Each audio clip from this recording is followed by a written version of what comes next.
जय जालोर, जय जालोर, जय जालोर। जालोर शहर और शहर के सभी प्रबुद्ध नागरिक, नेतागण, व्यापारीगण एवं संगठनों के पदाधिकारी सभी से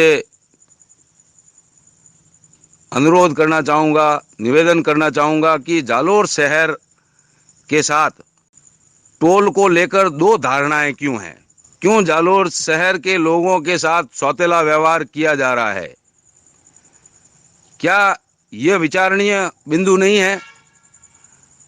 जालोर शहर में रहने वाले ग्रेनाइट उद्यमी जो हमारे ही भाई हैं, उनकी गाड़ियां अगर भागड़ी, आहोर या उससे आगे भी जाना चाहती है तो वो टोल फ्री है, और शहर के आम नागरिक उनसे टोल वसूला जाता है अगर भागली भी जाना है तो। ये दोहरा मापदंड कुछ समझ में नहीं आया।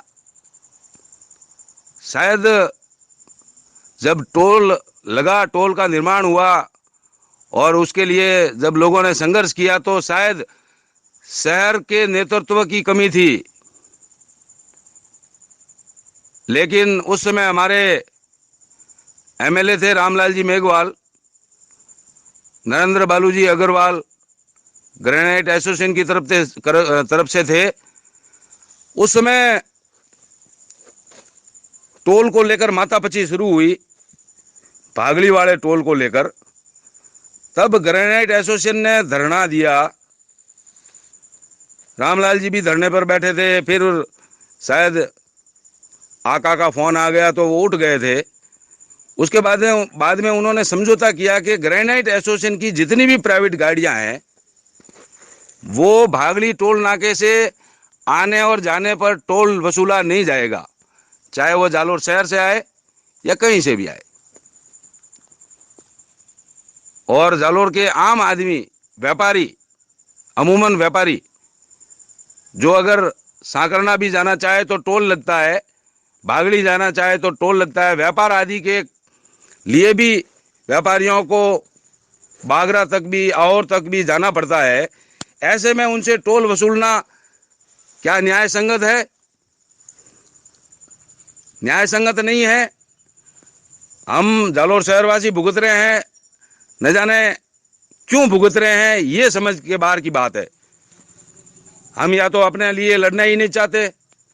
उस समय ग्रेनाइट एसोसिएशन वाले लड़े तो शहर की तरफ से नेतृत्व कोई नहीं कर रहा था, तो रामलाल जी जो उस समय एमएलए थे, उनका दायित्व बनता था कि भाई शहर की निजी वाहनों का क्या करेंगे, उनको भी इस भागली टोल से तो टोल मुक्त किया जाना चाहिए। लेकिन शायद शहर को भूल चुके थे वो।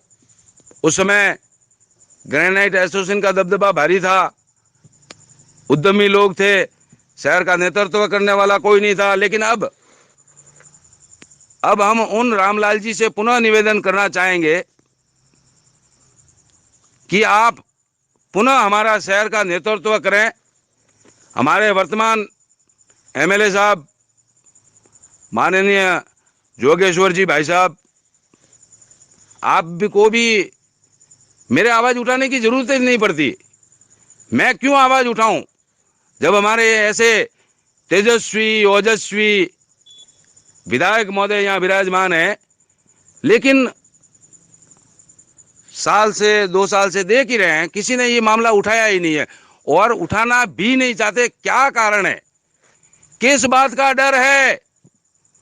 जालोर के नेताओं को, जालोर के प्रबुद्ध नागरिकों को, जालोर के नागरिकों को, जालोर के व्यापारियों को किस बात का डर है कि हम टोल के लिए लड़ेंगे और हमारी मांगें पूरी नहीं हुई तो, या नेताओं का डंडा पड़ा तो? अरे अभी तो अपने स्वार्थ से बाहर निकलो। ये तो दोनों तरफ लगे हुए टोल जालोर शहर के लिए नामर्दानगी की बात है। हम लोग अगर टोल भुगत रहे हैं तो ये हमारी कमजोरी और लाचारी को दर्शा रहा है। जालोर शहर के सभी भारतीय जनता पार्टी के कर्ता धर्ता, कांग्रेस पार्टी के कर्ता धर्ता सभी से अनुरोध करना चाहूंगा कि ये जायज मांग है और इस मांग के लिए भी अगर हम नहीं लड़ पाए तो शायद हमारे शहर का कुछ नहीं हो सकता। भगवान ही मालिक है इस शहर का। जायज मांग के लिए लड़ने को तैयार नहीं हो तो फिर भगवान ही मालिक है आपका। अरे 7 किलोमीटर का टोल भुगत रहे हैं और सिरोही वाले RJ 24 नंबर की सारी प्राइवेट गाड़ियां मंडा टोल नाके से फ्री निकलती है, आती है और जाती है। दम है वहां के नेताओं में, दम है वहां के नेताओं में, दम है वहां की जनता में। धन्यवाद देना चाहूंगा सिरोही की जनता को, धन्यवाद देना चाहूंगा सिरोही के राजनेताओं को जिन्होंने RJ 24 की सारी गाड़ियां मंडार से फ्री करवा दी। धिक्कार है, धिक्कार है जालोर के नेताओं को, धिक्कार है जालोर की जनता को, धिक्कार है हम सबको जो इस जालोर में जय जन्मे हैं। धिक्कार है। जय जालोर, जय जालोर, जय जालोर।